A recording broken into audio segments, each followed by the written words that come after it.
It's on the bed. It's on the bed. On the bed. Yeah, on my bed. My cell phone.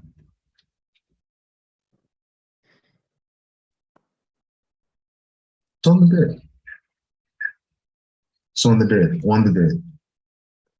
Yeah, on my bed. My cell phone. All right.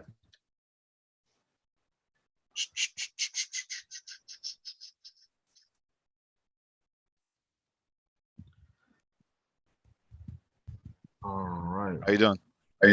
Good. Are you ready? Yeah. All right.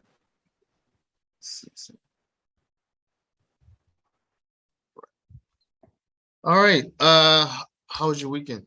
Yeah. Is that Yeah. one? No. My cell phone. It's on actually on the bed. Look on the bed by the pillow.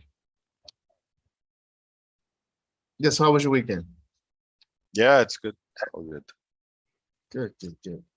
All right, today we're going to talk about the teacher paradigm. And we're going to spend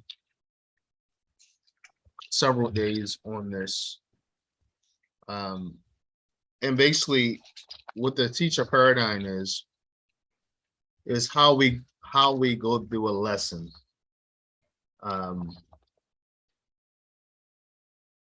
So look on it's in there. Look under this, the covers. It's on there.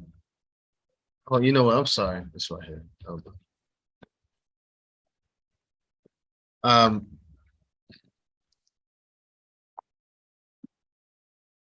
So we're going to spend a couple of days talking about the teacher paradigm because it's pretty important.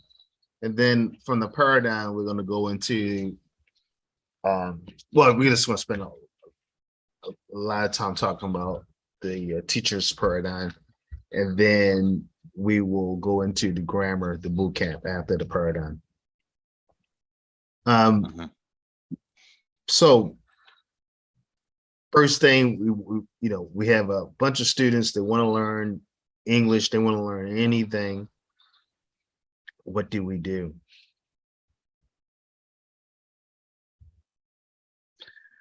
Well, from what we know, we work on their, now we know what they want, right? We know their needs, their wants, and their expectations. So next we work on the process and the structure. Yep, so it's first day of content. class. Yeah. It's the first day of class, first day of any class. What's the first thing we do? We introduce ourselves and introduce we get to know them actually. Yeah, we already know them. Let's say it's like the seventh class period. We know them pretty well. They know you pretty well. You walk in the classroom. What's the first thing they can expect? Well, they can expect an introduction to the subject. How would that look? Well, you'd introduce probably the subject itself, what it is, maybe what they can expect to benefit from, how they can expect to benefit from the subject, how it ties into other things that they're learning, what the syllabus may look like, for example, the types of coursework they can expect. And most of all, a lot of students always care about how to get that A or how to get their grades. And it's 7 days. It's a month into the class. So they've already seen the syllabus. They know the expectations. They know why this is important. Okay. So it's day 33. Okay. So then you've already, of course, taken your subject and looked at it class by class. You have learning outcomes that you expect. You have all that, right? So they expect you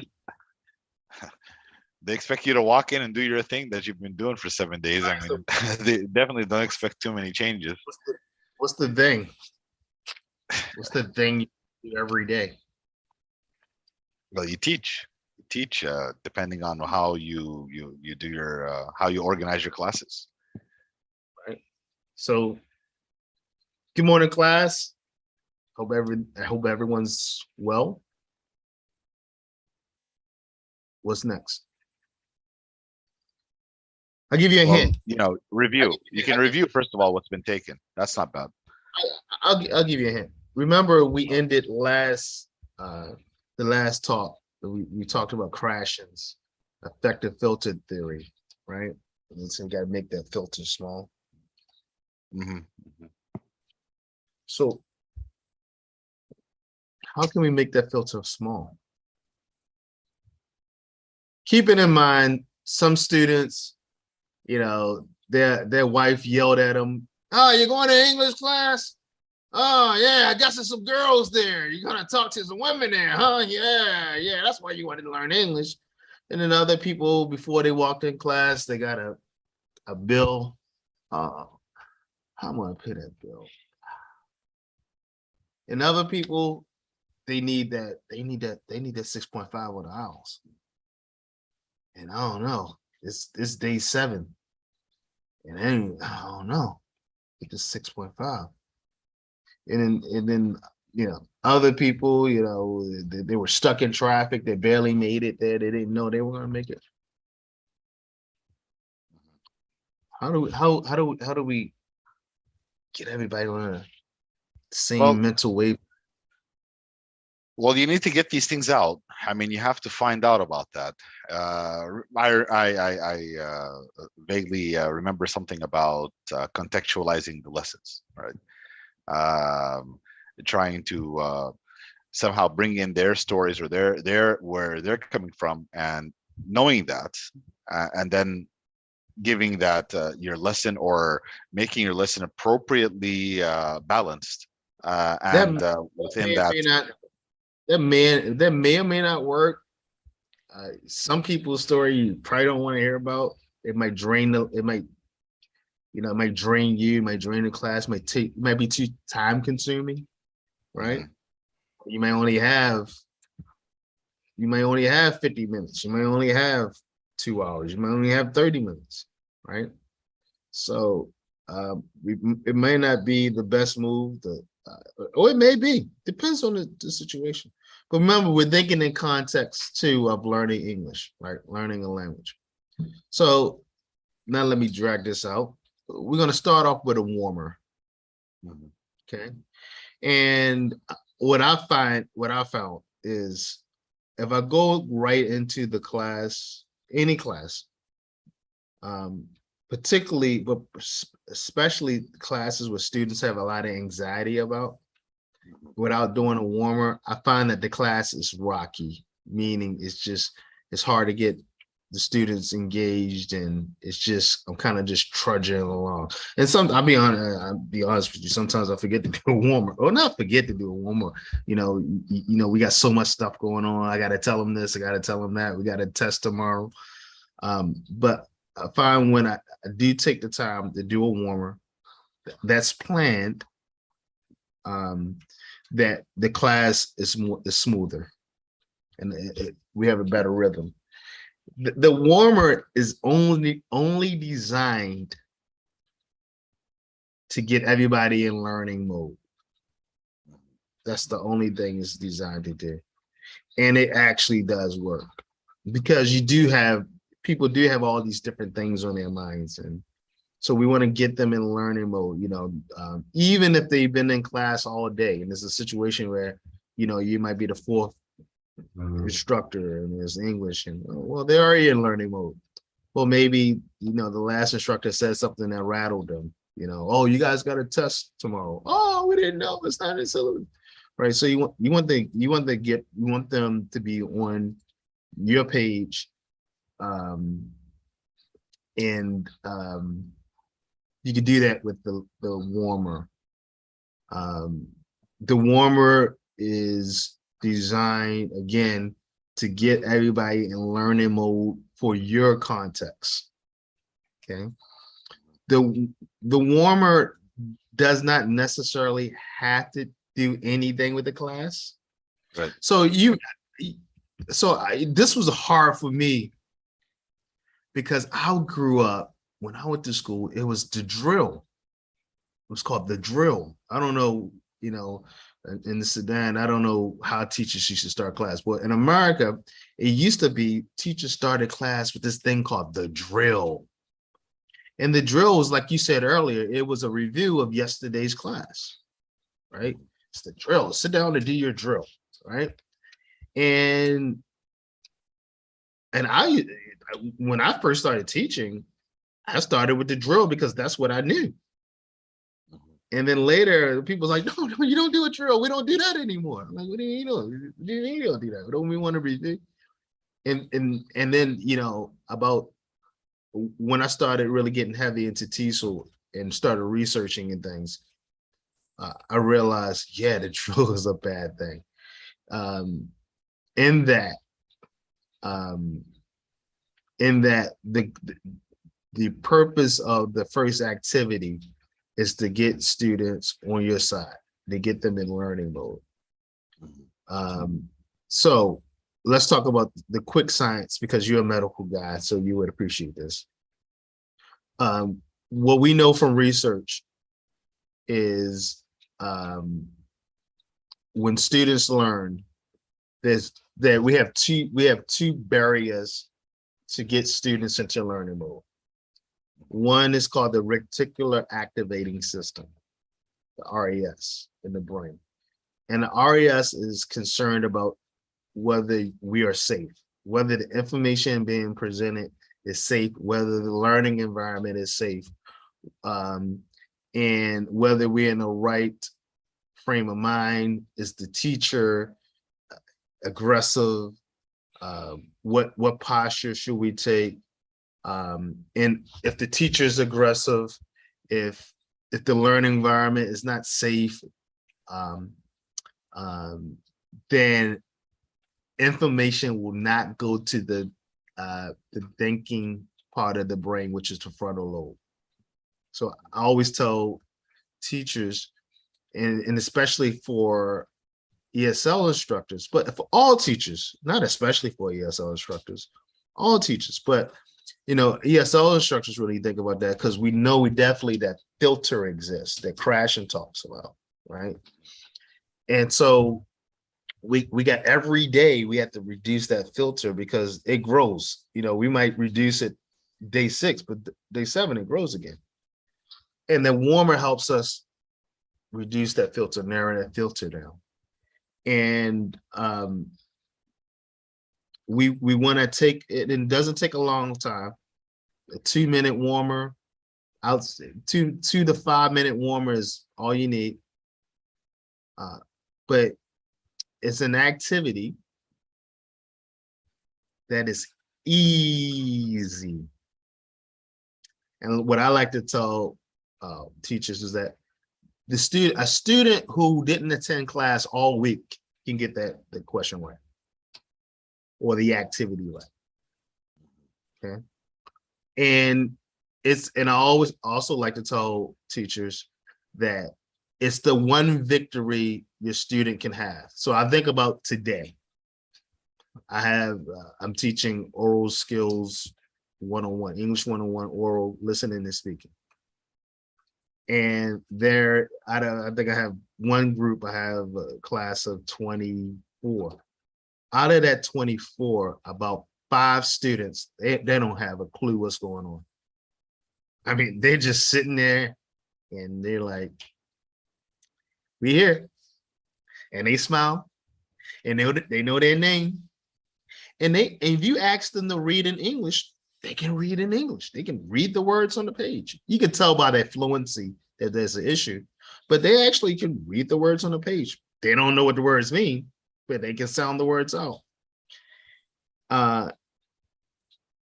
So today we did an audio prompt and, playing something, and they're supposed to follow along in their digital textbook. And as I walked around, as the audio was playing, all 4 or 5 of those things, about 4 or 5 of them, we were supposed to be on page 106. They were on 42. They were on page 3. They were on page, one kid was like on page 300 and something. And warmers, and by the way, for some apparent reason, I didn't do a warmer today for this class. And I don't know why I didn't do a warmer. I just didn't do a warmer today. And they didn't get a chance to have a victory today. So I found myself as I played the prompt saying, oh, I didn't do a warmer today. Like they're not in the right place. You know, and I didn't give them their victory for the day. So then I had to kind of backpedal to try to get them a victory, right? So I end up playing the same prompt like 10 times to give them that victory, which bored the students who are on task, right? They're now bored out of their mind because they're listening, like, come on, this. So shame on me today, right?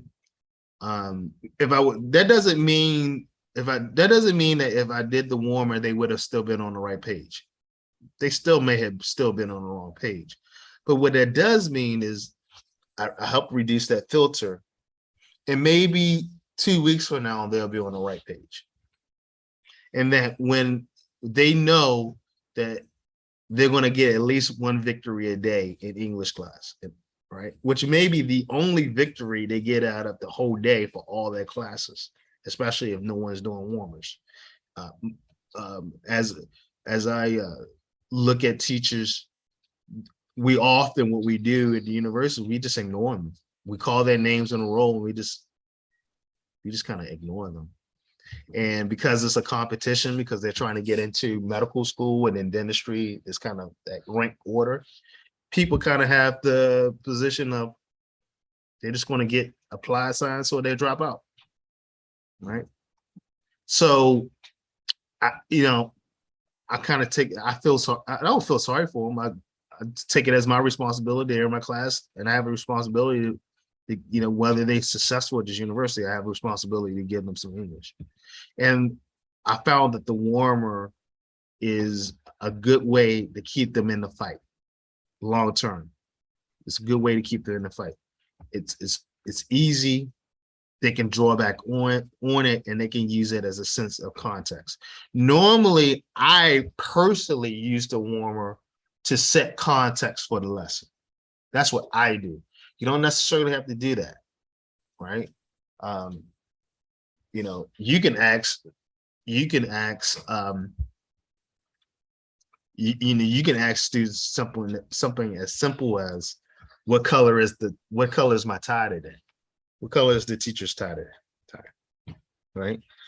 And most of them, they know their colors, so they can give you the color, or just ask them about something about themselves. And the only requirement is that they're able to do it in English. Okay, so the warmer it's not trivial. I think sometimes people consider the warmer trivial. There's nothing trivial about the warmer. I'm going to share my screen now.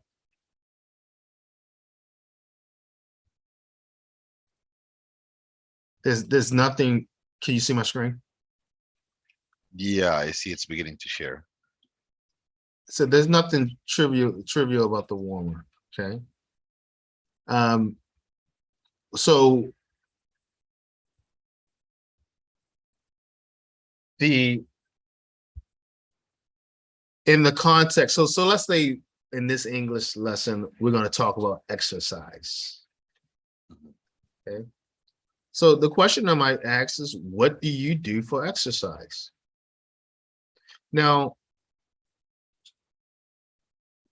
this warmer is a good one for many reasons, because I'm going to use this one question and it's going to actually drive the entire lesson. And you're going to see, because we're going to stick with the theme of what do you do for exercise for a couple of days. So you can see how just the warmer just sets the ball, it rolls the bar. So what do you do for exercise? Students can write anything, they the more advanced students, I play football. Weak students might just put football. They might put one word, but they can't really get it wrong because it's what they do. Walk, I walk. And you'll get different variations depending on how strong the student is in English. Some students want to show off and will write more complex sentences and things of that nature. Okay. But now with this exercise, with this question, knowing that my entire lesson is going to be about this theme of exercise, I can use this to to start to create dialogue. Now you see this TSSTSS and then SSS. You see that? Yeah, the types of interactions. Yeah. Yeah. So teacher, student, student, teacher, student, student, student, student, student, right? Yeah. So I can use this one question. That's the warmer. Excuse me. To then parlay into a control practice activity, to a control practice. Okay. All right. And what do I mean by control practice? So that's part of the that's a part of the paradigm, is control practice. But I can use a warmer to help the students, to help me help the students move into a control practice.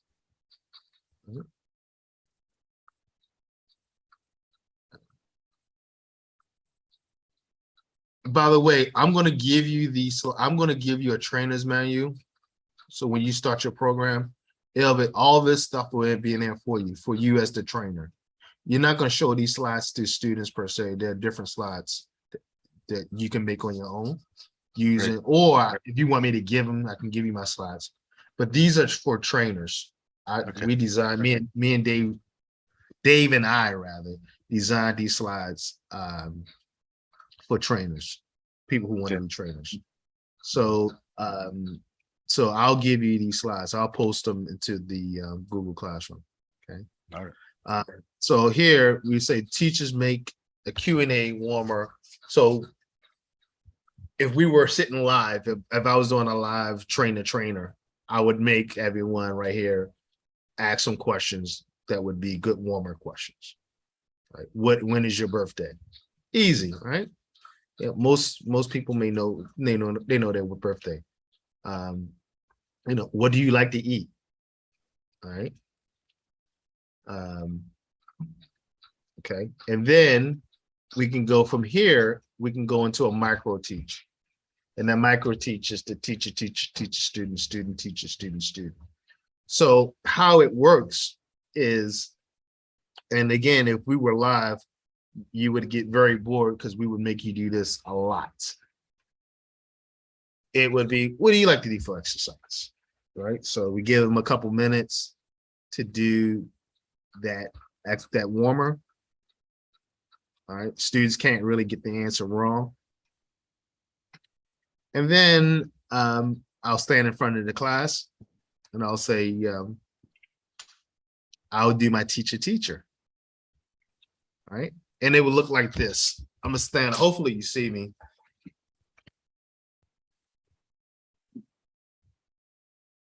So it'll be, what do you do for exercise? I run. Can you see me? Yeah, I can see you. Yeah. So it's count the number of times I do this. Let me start from the beginning. So I let them do the warmer.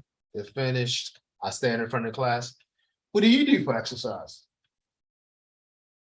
I run. By the way, I have done this with adults and I have done this with kindergartners. It works every single time, right?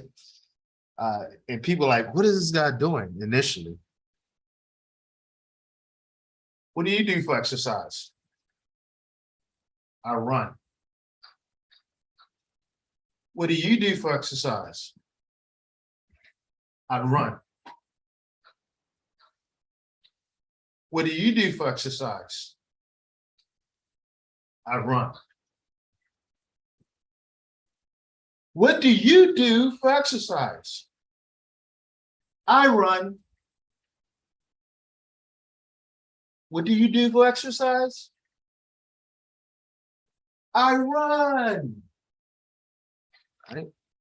Now, are you still there? I lost him. think I lost him.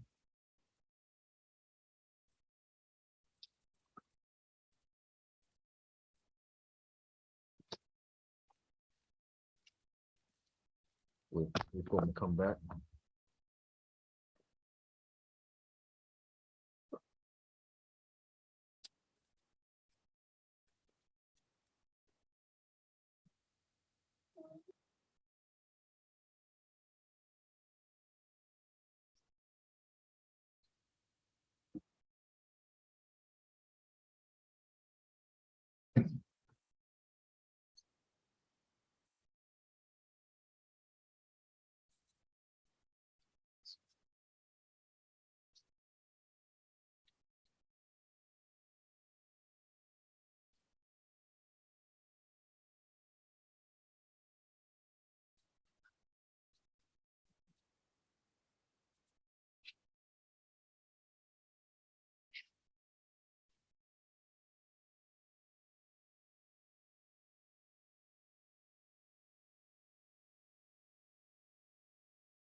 Oh, yeah.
All right, there we are. Okay. All right. All right. So, all right. So, I don't know at what point. So I would do, so after doing that 5 times, okay. So let me just go through it again. What do you do for exercise? I run. What do you do for exercise? I run. What do you do for exercise? I run. What do you do for exercise? I run. What do you do for exercise? I run. Then I would do this. What do you do for exercise?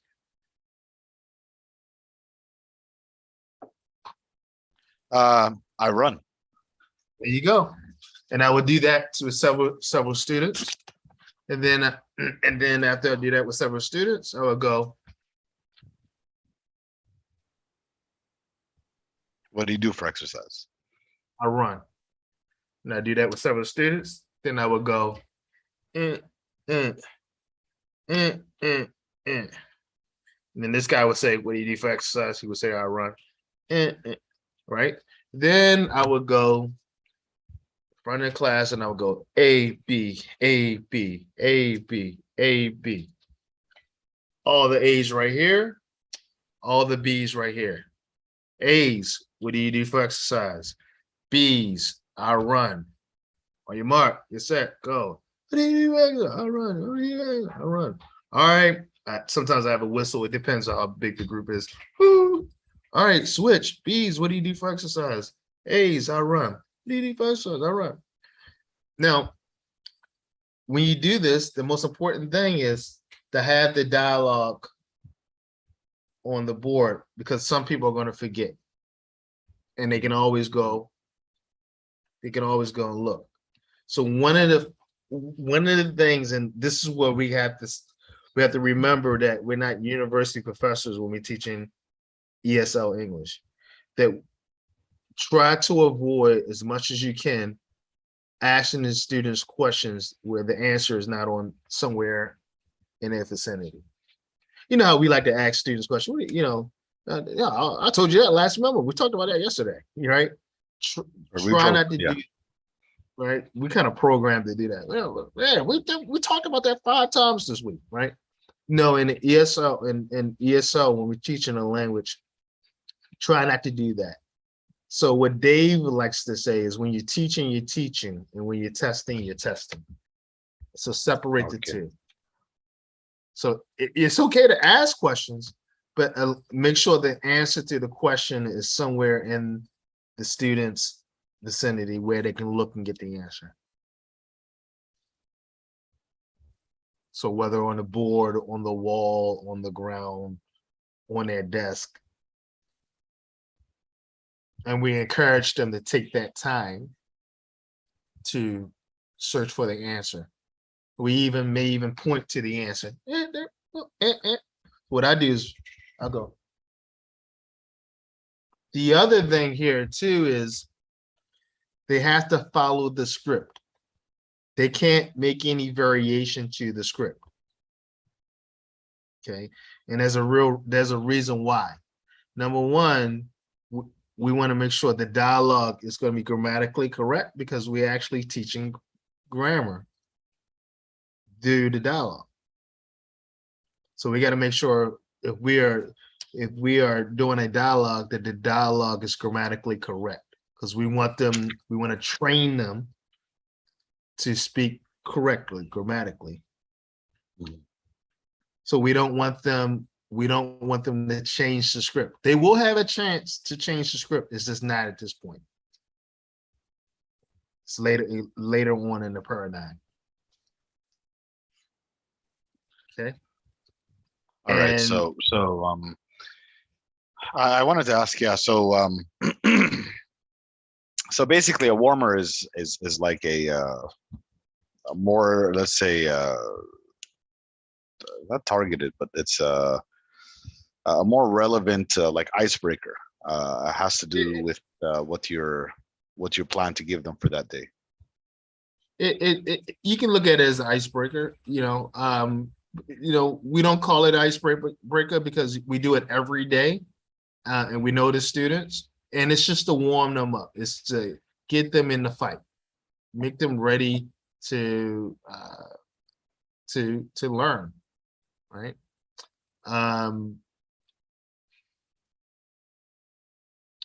So let's look at this.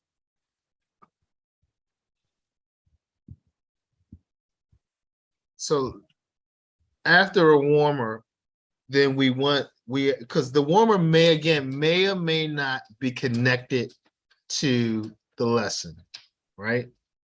It may or may not be. Remember, the only job of the warmer is to get the student mind in the game. Okay. Now after with the warmer, we have to do some set context. Okay. So we talked about context already, right? Didn't we talk about that last week? Didn't I give you a definition for context? No, not a specific definition. What do in relation to teaching and learning, what do you think context is? Well, it has something to do with in relation to learning. What is context? We talked about it. It's relevant. When we talked about crashing, we talked about it. Crashing calls it right. We talked about comprehensible inputs. Remember? Comprehensible inputs. Comprehensible inputs. That's what crashing calls it. And remember, the comprehensible inputs, they must be compelling, understandable, and compelling. Okay. We talked. So, but we use the term context. We have to set context, right? Mm-hmm. Everything is in context. So context, the key here is we want to set context that the student understands. So context is the situation the student understands. Remember, they don't know English. So how do you connect with them? Okay. And you don't need to know their language to connect with them. You don't. I don't know any languages except English, right? And I've been doing this for a while. In fact, is actually better that you don't know their language, so you're not relying on their L1, right? The L1 being their native tongue. Right. So it forces them, and it allows you to say, well, I'm just as dumb as, I don't know, because I don't know your language, you don't know mine, let's learn it together, right? So the context is the situation the student understands. Right? So that's what we use as our main tool when we're teaching English or teaching any language. Arabic, it doesn't matter, German, we use context. So if I was looking at this picture here, what we see? We see cheese, we see some pizza, I see some chocolate cake, I think we got a burger, I think that's a chocolate bar, candy bar. Mm-hmm. You got some ice cream, Coca-Cola, you got a hot dog with some mustard on it. What do you think the student sees when they see that? Family day out. Right? What else do you think they see? Think about. Well, I think they start to get hungry after a while. If you look at this for a long time, they might think, damn, I'm kind of hungry. Yeah. Do they think these things are good? You think these things are good? Again, most people today would say no. They would say no, this is not good for you, but it tastes great. No. Don't jump the gun. I didn't say good for you. Mm-hmm. I said, do you think so? These things are good. Well, then immediately that question, I would say good as in, should you eat it or not? All right. Well, because you're thinking as a doctor. Right? I used to, but now generations, they're pretty smart. They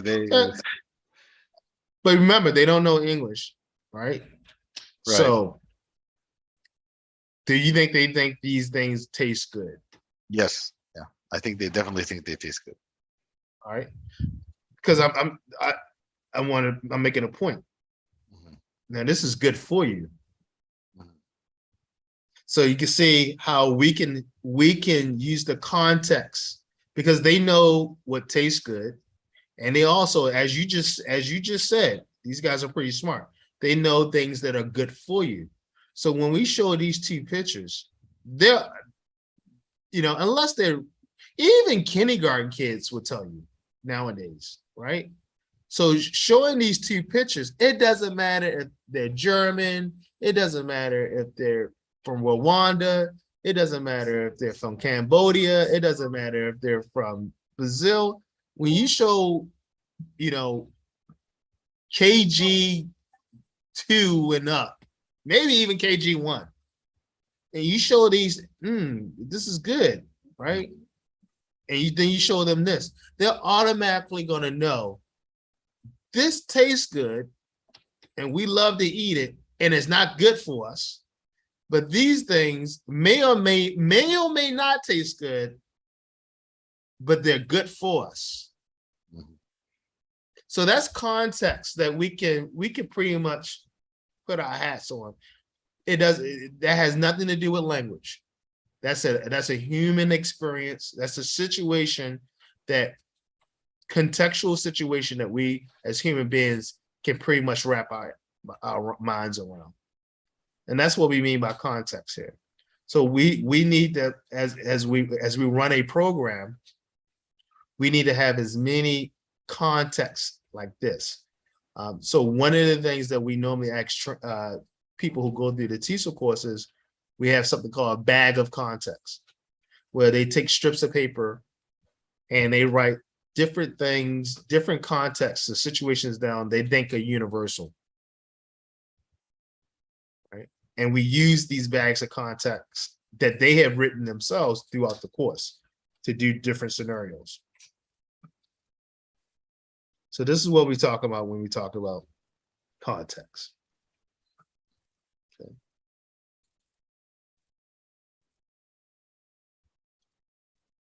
All right, so we already talked about context. So who We put said, together who put together the context? The students themselves do this, yeah?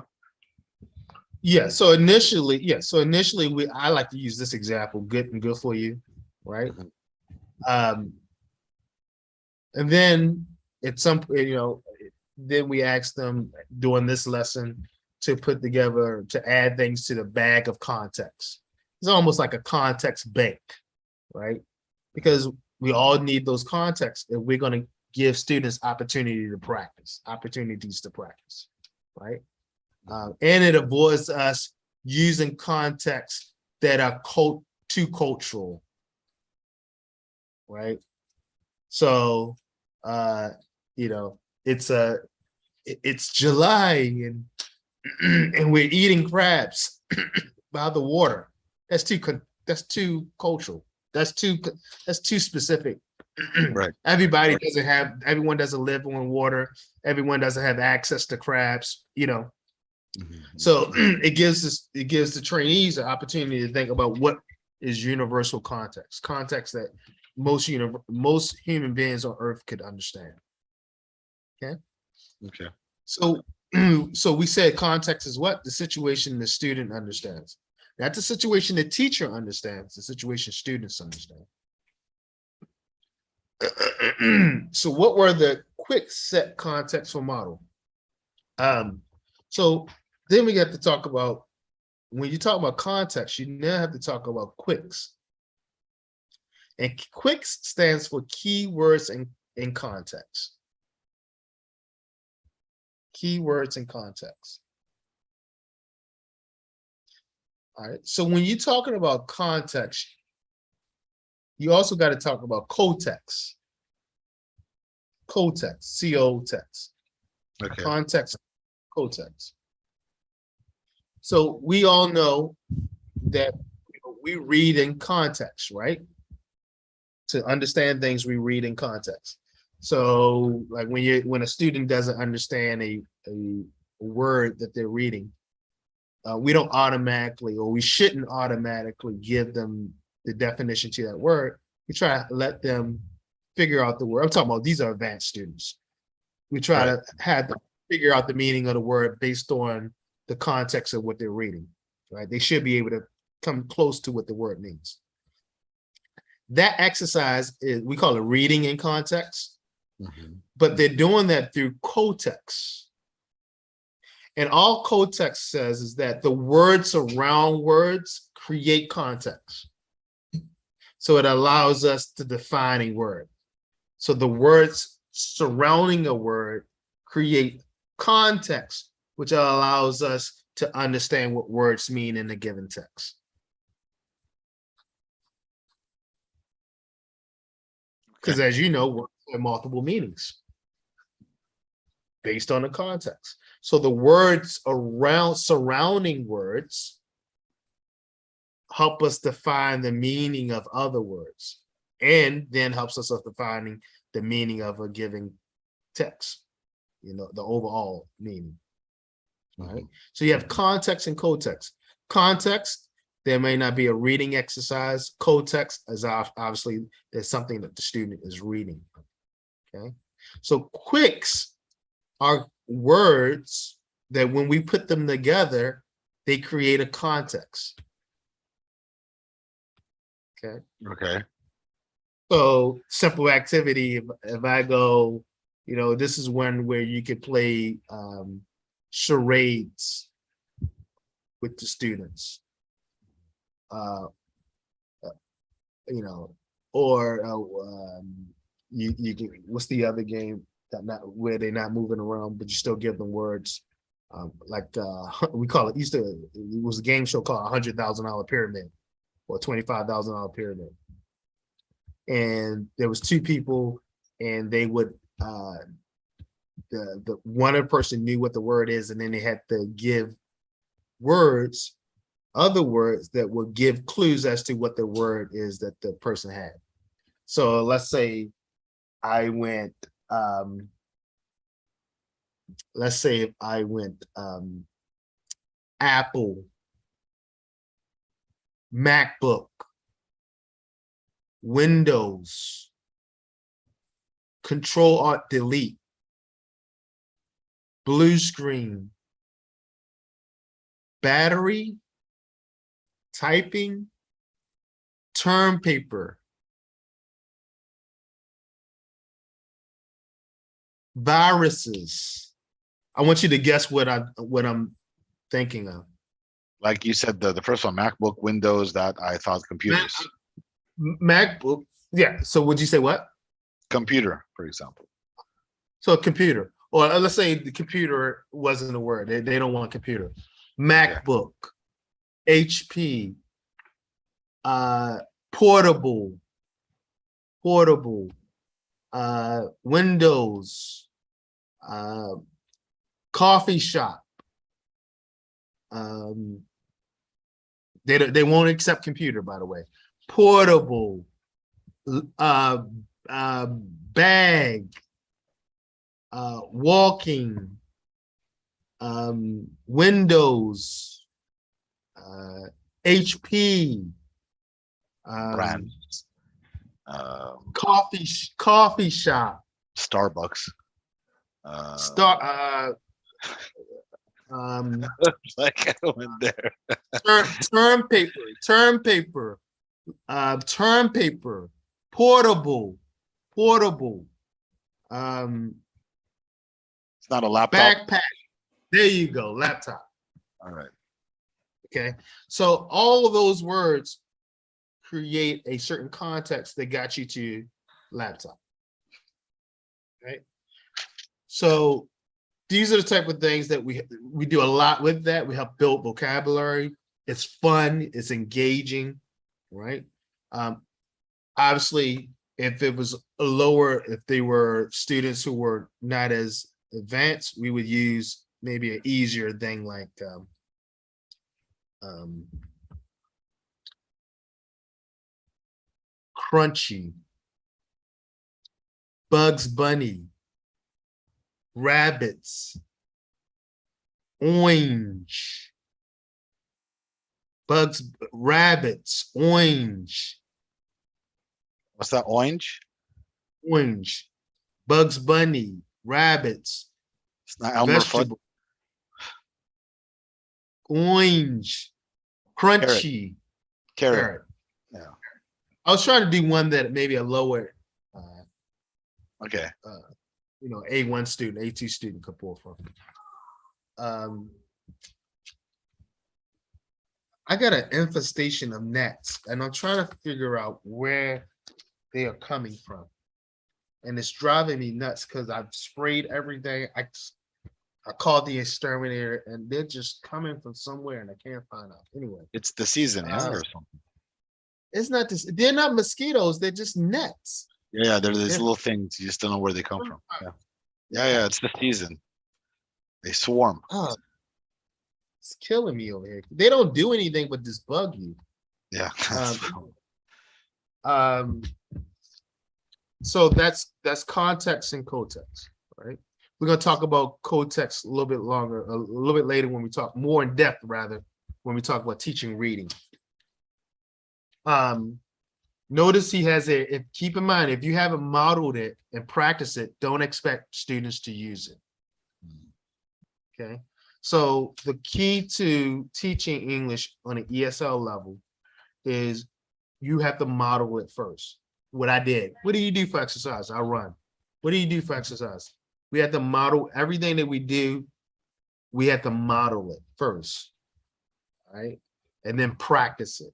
Do a control practice, that micro teaching. Teacher, student, student, teacher, student, student, student, student, student, right? And that's context and quicks. Okay.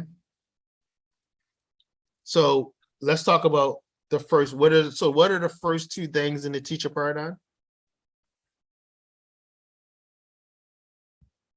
The first thing is warmer. After the warmer, after the warmers, we came into quicks. Yeah. we set context. After the warmer, we set context. Okay. All right. And again, so the reason why Dave titled it Smooth Moves is we don't want to compartmentalize each one of these steps. Right. They should kind of just blend into one another. That's why personally, I like the warmer to be related to everything that I'm going to be teaching. So if I'm going to be teaching about exercise, the warmer is, what do you like to do for exercise? Or it may be, if that's a little too advanced, maybe that question is a little too advanced, or depending on who I'm teaching. So it may be a picture of Ronaldo or Messi, or what's the other guy that was just found with some transsexual? He's supposed to be a very famous. They just found him with a transsexual. Super famous. I don't follow. Yeah, so some guy like mega huge. They just found him with a transsexual. But the point is, depending on your students, right? Let's say I had lower end students, like here in Saudi, students, they could be A1. But if I put a picture of Messi or Ronaldo, they automatically know who that is, right? They just, oh, that's Messi, right? So for them, I might not want to put, what do you do for exercise?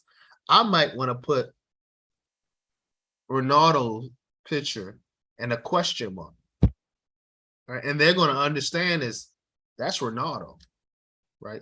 And then from there, I could do my my micro teaching. What do you like to do for exercise? All right. And then once they see me go through it, they're going to connect Ronaldo to the word exercise. This is very, very, they don't know any English, right?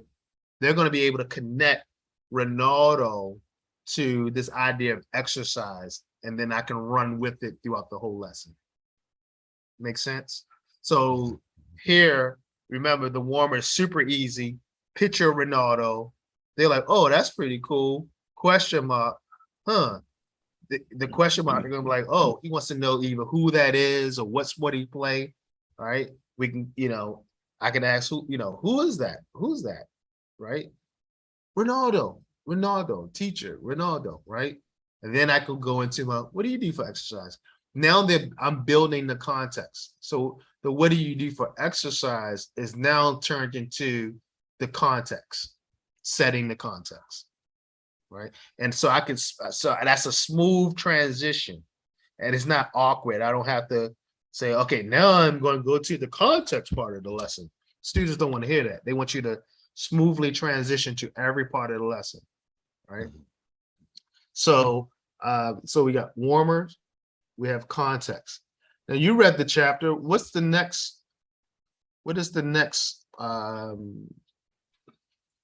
step in the paradigm? You remember from reading the chapter? No, I don't remember it actually. Okay, no problem. So the next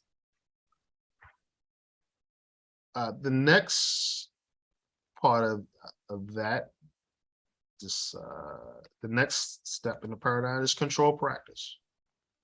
Let's see if I can get it.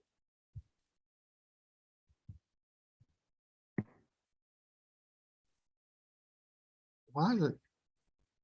Okay. So am I sharing? No. Am I sharing? Yeah, you are. Oh, okay. It's your the slides. Okay. TESOL day 3. Yeah. So the next part is control practice. Okay. And control practice is exactly what it sounds. This is we set the context. Now we're giving some content. Remember we talked about content, process, product, right? Content, process, product. So with control practice, we're giving the students, the learners, some content to practice with. And I'm there with the students as they practice. I'm controlling the practice. Remember I said A, B, A, B, A, B. A's over here, B's over here. A's, what do you do for exercise? B's, I run, right? And so we're going to give them a chance to go off on their own, okay? But right now, I'm controlling the practice for a large chunk of the lesson. All right. So that micro teaching becomes the control practice. Teacher, teacher, teacher, student, student, teacher, student, student, and then BB is Blackboard. Okay. Then I can send them to the Blackboard and I can show them a grammar point. All right. Remember, it's already set on the board. It's in the case of what do we do for exercise? It's what do you do? A, what do you do for exercise? B, I run. And then I can show them, hey, notice I have a question mark at the end of this. That's because there's a question. Or we could talk about the W's, the what, when, where, we could talk about the do invention. We could talk about many things, right? So that's actually the grammar part of the lesson is when I send them to the backboard, right? So I'm not teaching grammar separately from the speaking. It's all integrated. All these skills are all integrated into one. And you're going to see this in the whole paradigm, okay?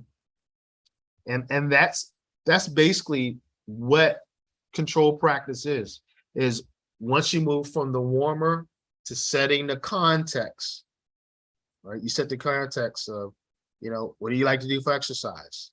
Now that's the content. So when you think about context, really think content.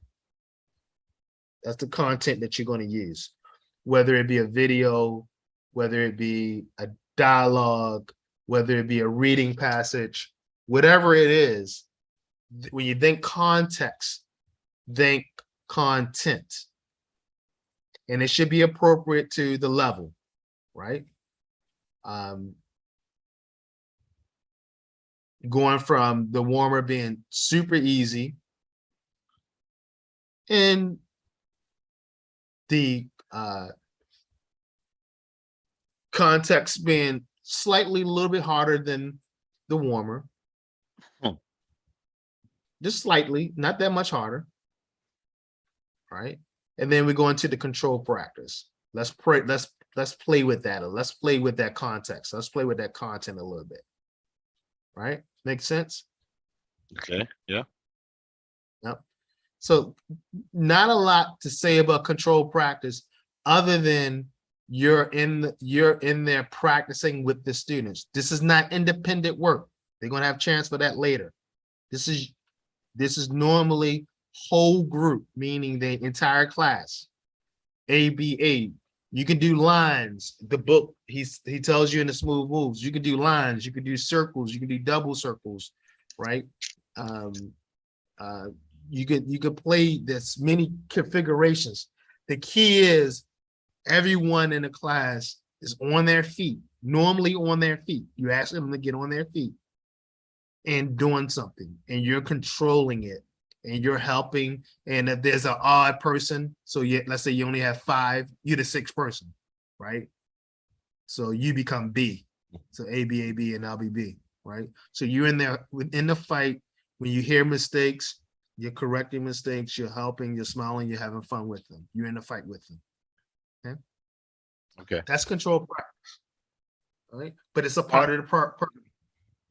As you're in the activity with them, are you a participant, or are you like correcting, assisting, maybe guiding a bit, or how do you participate? Okay. Both. So like I said, if it's, let's say it's an odd number, right? If it's an odd number and I'm doing double lines, then I'm going to jump in as to make the even number with a student. All right.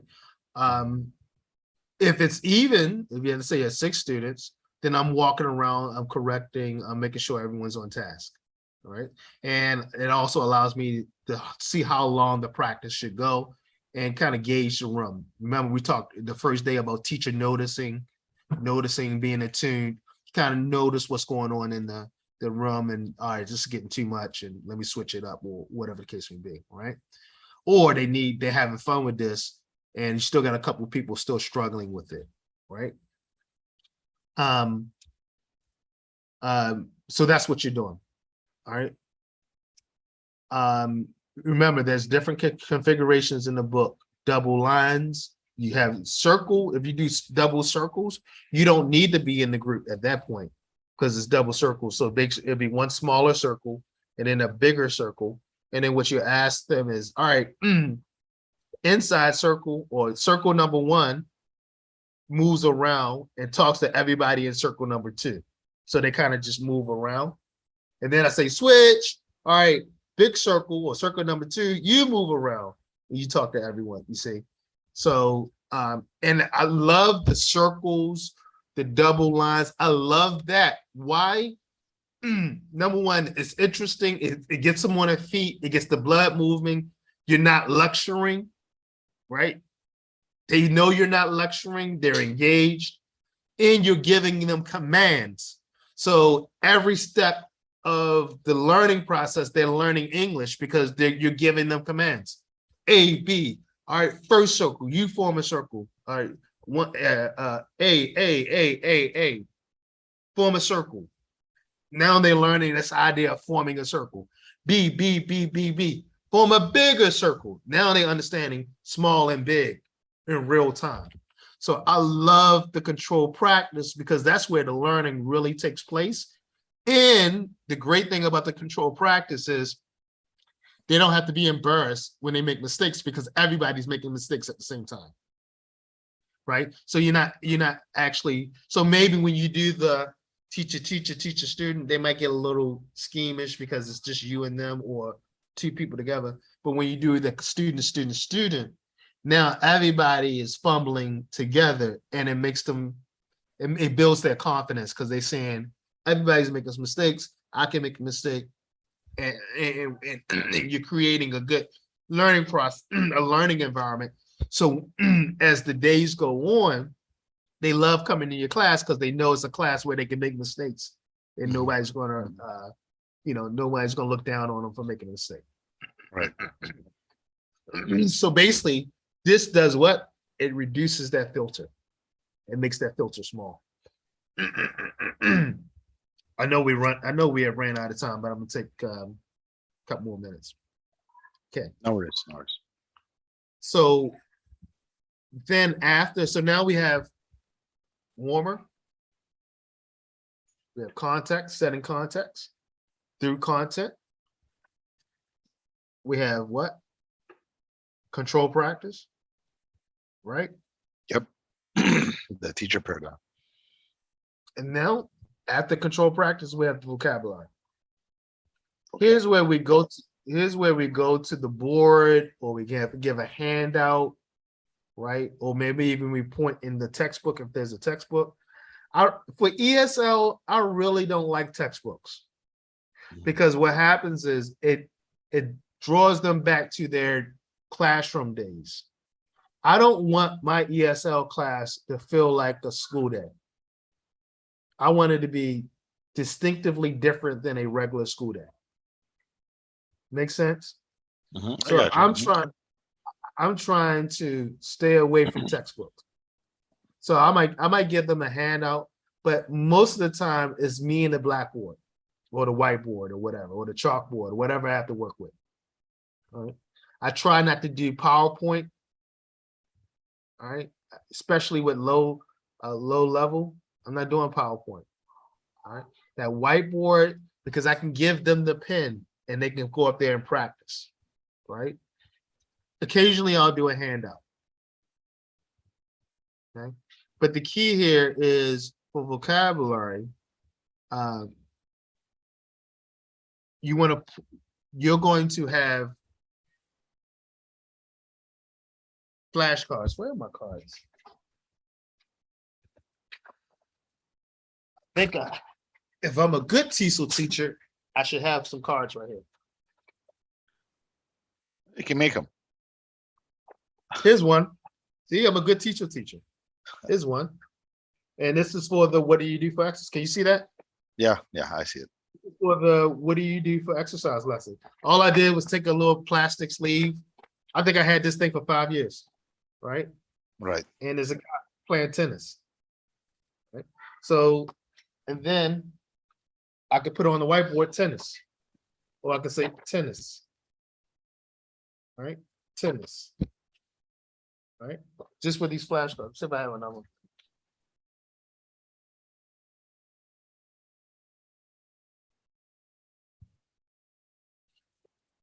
Is my running. So when I do the run, I'll have this card up for run.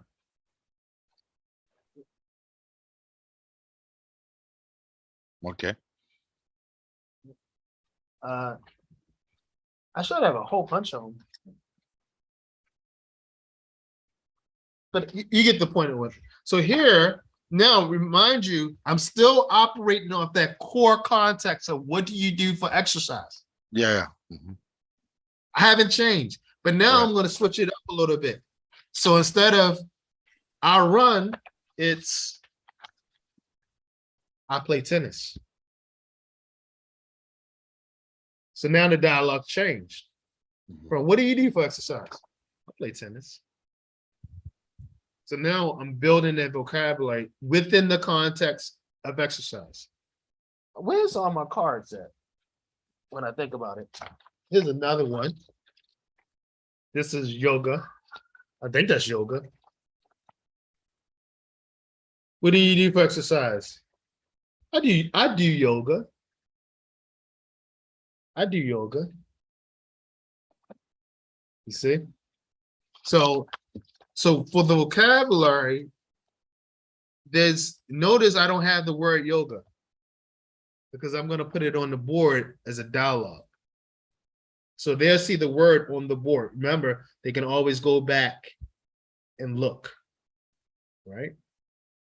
Because the answer, are you with me? Or are you frozen? Are you with me? Yeah, I'm here. I So, froze. Yeah. so I don't know if you heard me, but you notice I don't have yoga anywhere on here. I don't have the word yoga on here. Right. Why? Because it's going to be on the whiteboard as a part Right. of the dialogue. What do you do for exercise? I do yoga. That's different than I run. What do you do for exercise? I play tennis. So these are different variations, responses, not just by the activity, but the sentence structure is different. I run. I do yoga. I play tennis. And this is all going to be on the whiteboard so they can go and look, right? If they don't remember, they can go and look. Because later on, we're going to give them various cards that they're going to what? Practice again with, right? And they can look on the board and say, I play tennis. I play basketball. I run. Right? I had one with lifting weights and I had a whole bunch of them. I can't find that one. I got my little TESOL bag. So when you run your unit and then you have teachers, require them to have a TESOL bag like this. All right. This stuff has been in here for about 7-8 years. Right. And I know it's there. So when I'm, I got all my TESOLs, the pens, paper, everything I need to do a TESOL class is right in here. I call that my money bag. Some people have a gun to get money. I have my TESOL bag to get money. So let's stop right there because we've gone over our time. It's almost 6:50. So the key with the vocabulary is you're going to use cards, flashcards that you make yourself. You don't need to go out and buy flashcards. You need to make them yourself, print them out, draw them yourself. It's better. You connect better with the students. They like it when it's in this teacher drawing. You don't have to be I can't draw, but I can make stick men, they like that. It's more personal versus something that you buy from the teacher store. All right. Before we close, we'll finish the paradigm hopefully in the next couple of days, and then we'll go in depthly about teaching, reading, teaching, speaking, teaching, listening, teaching, reading, teaching, writing. But before we close for the day, can you go over your journal with me? What you learned from reading in the last session? Well, I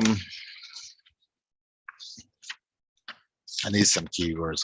First of all, is the Friedman that you talk about the same Friedman who has this, who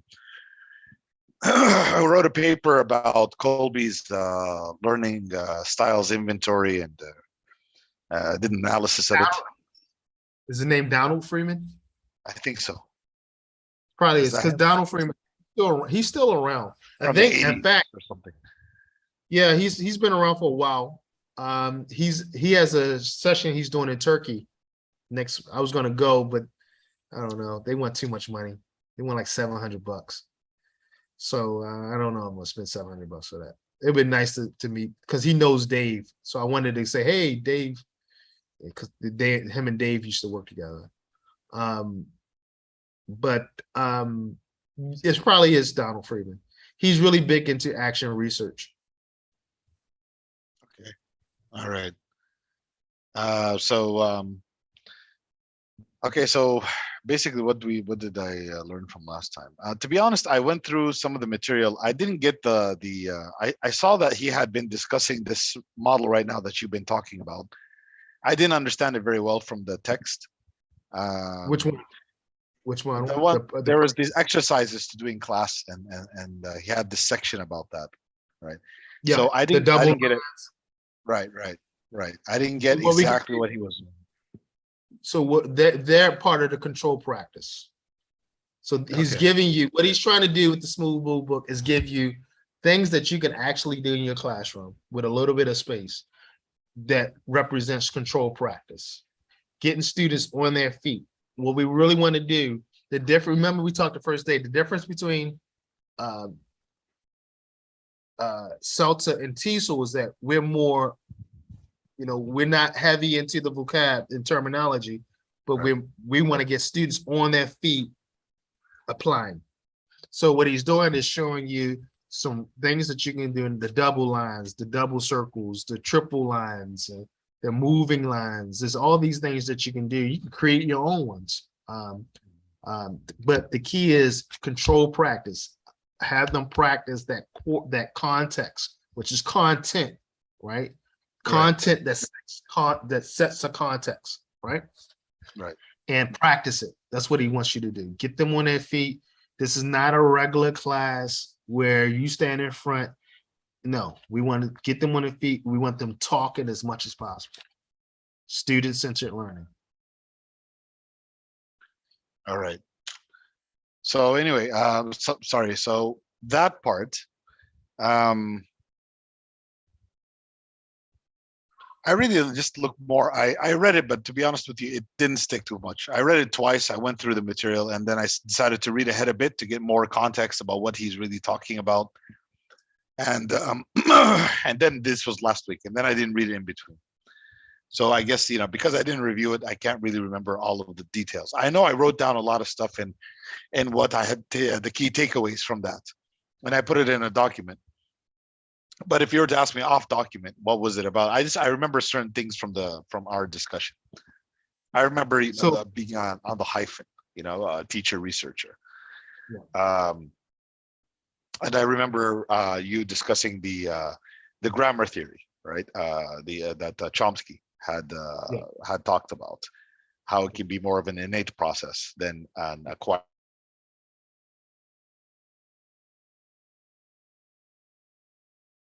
Did I lose you?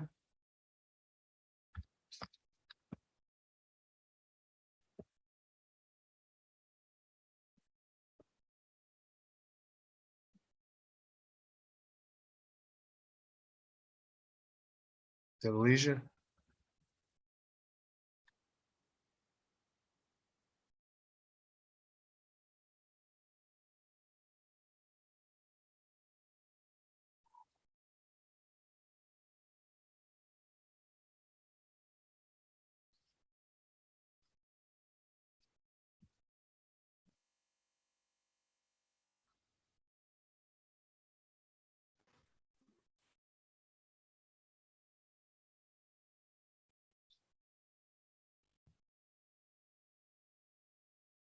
And then for warmers, I always kept thinking icebreakers. So I took that path, which is actually not the same now after listening to this discussion. I knew it had to do with making people more comfortable in the lesson. I knew it had to do with that. So there is some form of contextualization, but this is actually very focused and a very focused activity that is meant to build the lesson, while icebreakers don't build the lesson. Icebreakers take you out of the lesson for a while, and maybe they build skills, or maybe like some form of some other behavior related to learning. Maybe you can use an icebreaker for that, but this is actually building the lesson on a platform of some form of activity that's like you said, you don't need any background for it. It's something, it can be done spontaneously. It doesn't put the student in a very awkward position, or in a or feeling that there's something they needed to prepare for, and it's more natural. And from there, you just take it on to the next one, little steps at a time. And then, as you just explained eloquently, taking that concept or taking that context, right, which is it's shared and understood, and the student is comfortable in, and then just building on it in using that as the framework for the English lesson.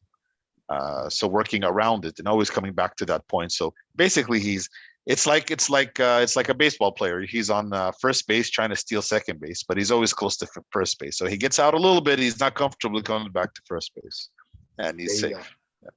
That's a good analogy, actually. Right. That's a really good analogy. When he gets really comfortable, he moves further out from the bag, right? And then he he gets super confident. He's gonna go for it, right? So based on and that's basically what we try to do is have the students go for it still second, right? All right. So do you want to in the beginning of the lesson discussion tomorrow? Do you want to go over those pages again to clear up any confusion? So we can put the textbook on the share screen and spend a couple minutes just going over what you Let me go over it.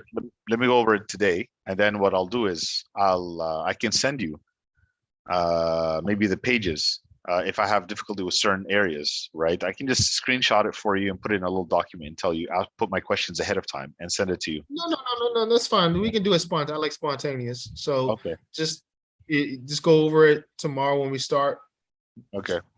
Look, I got clear this page up with me, clear that page up with me. So I won't assign you any pages today until we clear up your issue, things that you have some questions about. Okay. And the pre. All right. All right. So that's how we'll start tomorrow off. Okay. All right. All right. All right. Okay. We'll see you tomorrow. Yeah. Okay. Thanks a lot, Ray. Thank you.